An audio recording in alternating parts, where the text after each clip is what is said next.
Hi, I'm Jo from J.H.Leather, and in this video we are going to be going into a bit of a deep dive onto some of the settings that I am using on a variety of materials in my new XTool F1 Ultra laser. We're also going to go over how to optimize your settings to get great results every single time. So for full transparency, XTool did send me the F1 Ultra to use here in the workshop, and I am a part of their affiliate program.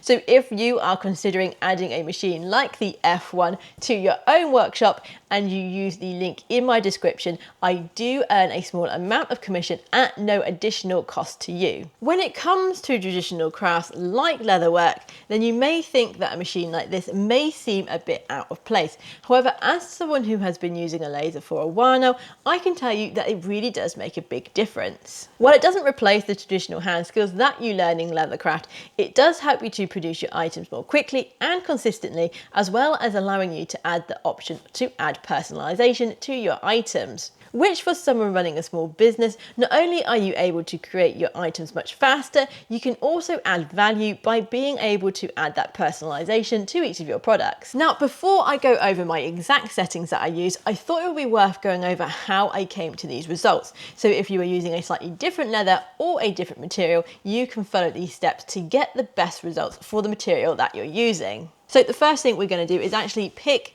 our material within the XCF software, and you can search for your material. So we're just going to put in leather, and we are going to have our leather options come up. Now I've already gone in to actually add these into my library. So if you don't see your option come up in either the popular or recommended settings, what you can do is go to the more XTool materials, and that is going to load the XTool material library. And again, we can search here. And the one that I have found that works best as a baseline is the deep brown top grain cowhide leather. And if you need to, you can then go ahead and add this into your software. So you want to make sure you check the blue light, and that will load those settings in, and then you can click add to XCS. And that is going to load it into your material library. So when you come to choose next time, it will just be there ready to go. So we're going to select our deep brown top grain cowhide and then confirm.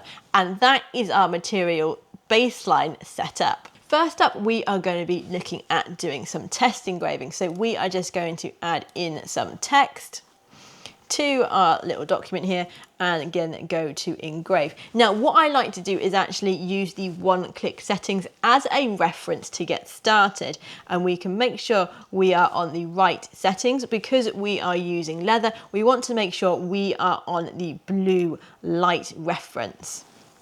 And once the one-click settings have loaded, what we can do is pick which one we like the look of the best. And that is going to be then our baseline moving forward. And so what I actually like to do when it comes to doing my testing is I'll actually put these settings in of what I'm actually doing. So for this one, we are going to be using a power of 90, and we're going to be using a speed of 1000. So I'm going to put that in just so that I know for my reference point what the settings actually are as we're using them. So now I've got that set up and I've got my material ready. We can set this to engrave.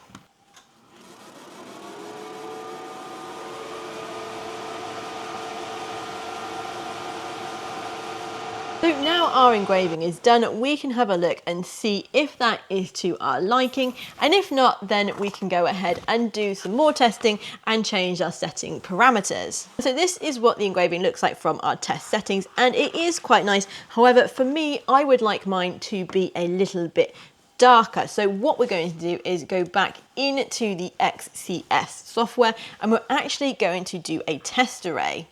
Now this is a really good use of the software, and it is a feature that I really like. So I'm just going to add in a square here, and we're going to make sure we have engraved checked, and we want that with the blue light.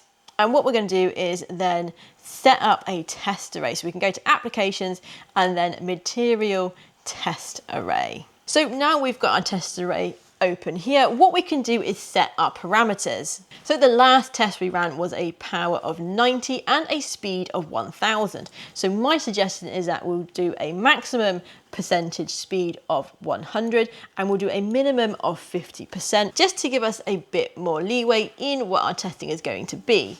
Now for speed, our maximum we are going to put here is going to be 1000, which was what our speed was in the last test. And then I think we'll do a minimum speed of 400 because that will give us a nice range of little test patches here on this sample. Now, if you want to, you can go ahead and add in any more columns or rows that you like to get a bigger test array. And once you're happy you've set your test array up, you can just click done and that is going to load it into the software for you. What you can do once your test array has loaded and you've updated your picture in the software, you can then resize and place this on to your material. So I'm just going to make mine a bit smaller and plonk it there. And now I'm happy with that, so we can now run this second test.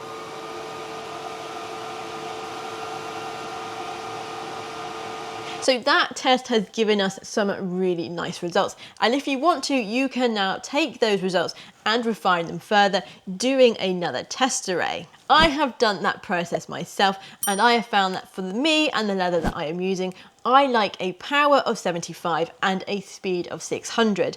That gives me quite a nice deep engrave into my leather. Now, different leathers will perform differently within the laser, and you yourself may want something different. So my suggestion is to take the steps that we have just gone over and use my base settings of a power of 75 and a speed of 600 as a baseline for your own engraving, and then you can fine tune your settings from there to get the results that you would like. Now, once you have your settings dialed in, you're going to want to save them, and that is nice and easy within the XCS software. Now, I've already got my settings for this saved, so I've just changed them slightly so I can show you the process for that. We're just going to go up here to the little save icon, and then we can write in what we want our settings to be and click the save. And then they're going to appear here in your list of engraving options for when you want to come and use them next time. So now we've got our engraving for our leather sorted, we can move on to some cutting. And for that, I did the exact same process that we have gone on. However, I used the cut option in the test array rather than the engrave option. Now, while finding the best cutting settings for use on my leather, what I found was that, well, the test array was really great at getting a rough idea at what my actual settings need to be. When cutting out larger pieces of leather, I did find that I needed to do a bit more tweaking. And for that, I just chose to cut out some hearts and engrave onto them what the settings were for each cut. And then I could fine tune and work out which was the best option for me. So doing the testing that I've done, the settings that I've landed on are for cutting veg tan leather up to 2mm thick. Then I'm using a power of 100 and a speed of 17. And then for leathers over 2mm and up to 3mm, I'm using 100 power and I'm using a speed of 8. Now, you may get some flaming with this because we're using a high power and a slow speed. So make sure you keep an eye on your machine so you are there just in case anything happens. If you are using the air purifier, like what I have here in the workshop, is set that to full blast rather than have it on the automatic settings, as that's going to help keep the flames down. Now we've got our settings dialed in, what we can do is look at other ways of getting the best results when using our leather in the laser. So I tested out where is the best spot in the laser to put your leather when cutting, and that is going to be smack bang in the middle. Now, the laser in the F1 Ultra is fixed, so if you're cutting on the outer edges on the machine's bed, then you are going to get angled edges, which isn't what we want when we're cutting our pieces. Now, this is more noticeable on the thicker 2mm leather. However, if we make sure that our material is as central as possible, we can mitigate those angled edges as much as possible. Another thing we can do when we are cutting leather in the laser is to actually add some masking, as this is going to help protect the surface on the leather from any charring or any flames that might occur during the cutting process. So the tape that I use is a sign writer's tape that I just get online, and this is nice and low tack, so it doesn't affect the surface of the leather. Now, one thing to note is that with the F1 Ultra, there is some weirdness that goes on when you have the tape on and you are trying to do some engraving. The engraving still happens, however, the tape is untouched and it does cause the engraving to be less well defined. So for me, I actually take the tape off to do the engraving part, and I use the reframe feature to make sure that I get my item right where I want it, so my engraving is in the correct location every single time. The final step that I take when using the laser to cut out my leather pieces is to lightly sand the edges to remove the charring. Now, you can do this by hand with a piece of sandpaper, or if you have one, you can use a sanding machine.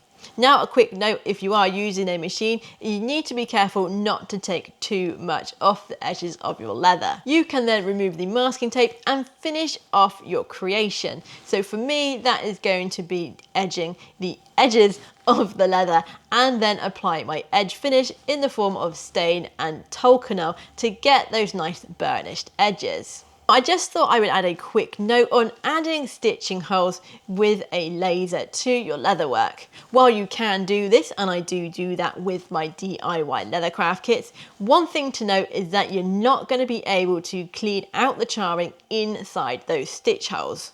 And the charring is going to darken your thread as you stitch. Now, you can mitigate that a bit by using a dark thread. However, that is something that I want you to know if you are using the laser to add stitch holes to your work. Now, when it comes to using non-leather materials in the F1 Ultra, I have used the exact same steps that we have gone over to get my settings dialed in. For 280 gram craft card, for the engraving, I am using a power of 65 and a speed of 350. And for cutting, I am at 100% power with a speed of 65. With my corrugated boxes and my craft envelopes, I am engraving with a power of 30 and a speed of 300. When testing your settings on corrugated cardboard, please remember that it is a very flammable material, so be sure to stay with your machine and keep an eye on it so you don't have any accidents. For my metal engraving on plated metals, I am using a power of 100 and a speed of 300. For stainless steel, I'm at 100% power and a speed of 80. And for brass, I'm using 100% power and 50 speed, and I am doing that in 2 passes. I am still testing and fine-tuning my metal engraving settings, and out in the real world, they are on our family's dog collars as well as on some keyring charms. And so please bear in mind that depending on how the long-term testing of these goes, the settings may change accordingly. Now, to summarise what we've gone over in this video to make sure you get the best results on leather and any other material that you want to put in your F1 Ultra. Now, the first one is to make sure you make use of that test array in the XCS software. This is going to help you to dial in your settings and then you can fine tune them from there. By adding some masking to our leather, we can protect that surface when we are cutting from any charring. And we also want to make sure we're going to place our material in the center of the machine to make sure we get the best cuts possible. And once you are done cutting or engraving, we are going to clean that up. So for our leather, we're going to be sanding the edges to get rid of that charring. And for my metal engraving, I've been using a multi-purpose oil and an old toothbrush to clean up the metal afterwards. Now, I am planning on doing some more videos featuring the F1 Ultra, so if there is anything specific that you would like covered in one of those videos, please do let me know down in the comments. And as always, thank you very much for watching this video, and I shall see you in the next one.